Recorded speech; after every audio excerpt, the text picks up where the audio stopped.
ابراہیم، اسماعیل اور اسحاق اور یعقوب علیہ السلام حضرت اسحاق کے بیٹے، اور اسحاق جو ہے حضرت ابراہیم کے بیٹے ہیں، اور اسماعیل تو تایا لگتے ہیں حضرت یعقوب کے، اور قرآن نے کہا آبائک ابراہیم و اسماعیل و اسحاق، یعنی قرآن نے چاچا کو بھی ابا کہا، تایا کو بھی ابا کہا، دادا کو بھی ابا کہا، اور والد کو بھی ابا کہا۔ اور اللہ تعالیٰ نے ابراہیم کو منع کر دی، ابراہیم خبردار، تو نے اگر تجھ سے وعدہ کر رکھا ہے لیکن کسی کے لیے جائز نہیں ہے کہ کسی کافر اور کسی مشرک کے لیے بخشش کی دعا کرے۔ ہمارے ہاں بھی یہ بڑا مسئلہ لوگ پوچھتے ہیں، کوئی عیسائیاں کا بندہ فوت ہو گیا تو جناب اسی ان کے یہاں افسوس کر، کئی بندے کہتے چلو دعا کرو جو اللہ بخشش کرے گی۔ عیسائی فوت ہو نا، ہمارے یہاں عیسائیوں کی آبادیاں ہیں ہمارے دیہاتوں میں، تو کوئی عیسائی کا باپ کوئی بڑا فوت ہو جائے تو جاتے ہیں افسوس کرنے جاتے ہیں، اور کئی جاہل جا کے اور جی دعا کرو جی اللہ دی بخشش کرے۔ چلو دعا نہ بھی کرے، اللہ بخشے تیرا ابا بڑا چنگا ہے، وہ بے وقوفہ اللہ بخشے نہیں کہنا، کیونکہ اللہ نے بخشش کا تعلق جو ہے وہ ایمان کے ساتھ لازم کیا، ایمان والا ہوگا تو اس کے لیے بخشش کی دعا کرنی۔ اور اگر کسی نے کسی مشرک کے لیے دعا کی، کسی بے ایمان کے لیے بخشش کی دعا کی، تو وہ خود بے ایمان ہو جائے گا کہنے والا، اس کو دوبارہ تجدید ایمان کرنا پڑے گا، نئے سرے سے کلمہ پڑھنا پڑے گا، نئے سرے سے نکاح کرنا پڑے گا اپنی بیوی کے ساتھ، کیونکہ اس نے ایسا کلمہ کہہ دیا جو اسلام کے منافی اس کے خلاف ہے۔ ابراہیم علیہ السلام کو منع کر دیا، لیکن ابراہیم نے کیا کیا؟ ابراہیم نے یہ کیا ربنا اغفر لی ولوالدی، ربنا اغفر لی،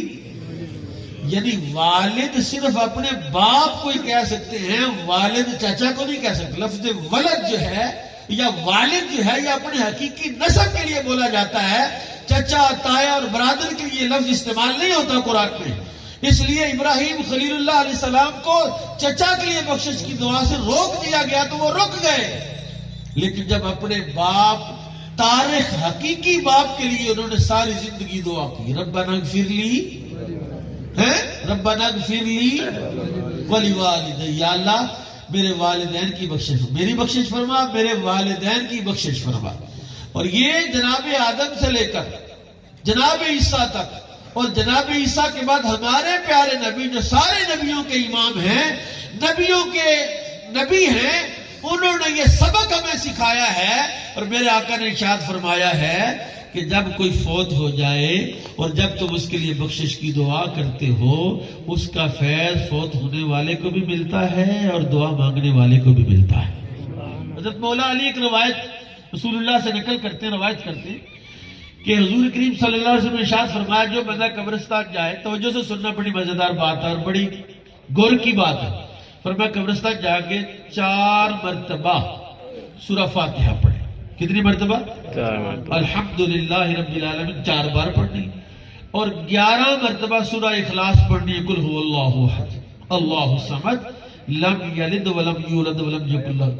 یہ 11 بار پڑھنی ہے، اور سورہ فاتحہ 4 بار پڑھ کے جس نے مردوں کی روح کو اصال کیا تو مردوں کو جو فیض ملنا ہے،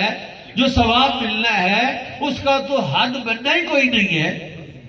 لیکن جو دعا مانگنے والا ہے اس کو اللہ اتنا نوازتا ہے کہ جناب آدم سے لے کر اس وقت تک جب وہ دعا کر رہا ہے، جتنی تعداد میں مومن روحیں فوت ہو گئی، اللہ ان کی تعداد کے برابر دعا مانگنے والے کو نیکیاں عطا فرماتا ہے۔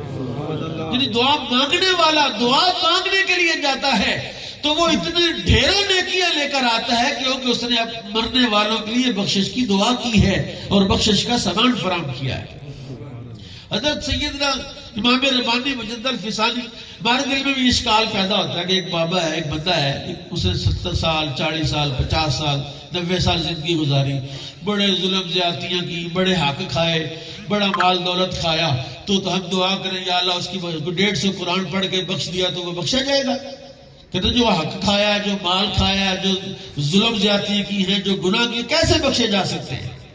حضرت سیدنا امام ربانی مجد الفسانی علیہ رحمہ کہتے ہیں میرے دل میں بھی یہ اشکال تھا،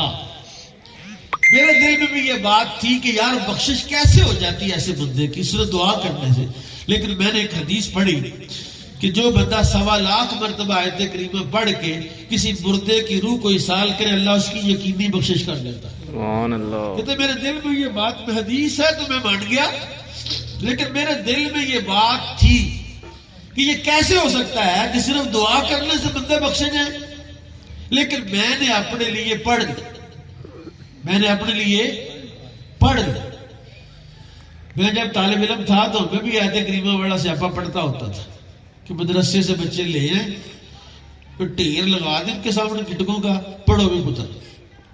آپ سارے مجھا کر رہے ہیں بات، اسی پڑھ پڑھ کے کتنا کو پڑھتے، یعنی جب کوئی کسی کے لیے کرائے کے بندے لا کے آپ پڑھائیں گے تو کون کتنا پڑھے گا؟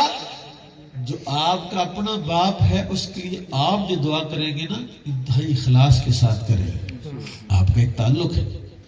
طالب علم جو آپ بلاتے ہیں مدارس سے، ان سے مشقت نہ لیا کریں، ویسے ان کی خدمت کر دیا کریں، وہ آ جائیں، آ کے چلے ہی جائیں تو تمہاری موجیں ہو جائیں۔ ان کے پاؤں کے نیچے فرشتے پر بچھاتے ہیں، وہ ویسے ہی آ جائیں، پورا قرآن نہ بھی ختم کریں، بچہ کچھ پڑھ دو، کچھ چند آیات پڑھ دیں تو تمہارا کام سیدھا ہو جائے گا۔ ہمارے ناروال میں پڑھتا تھا تو ایک مائی تھی،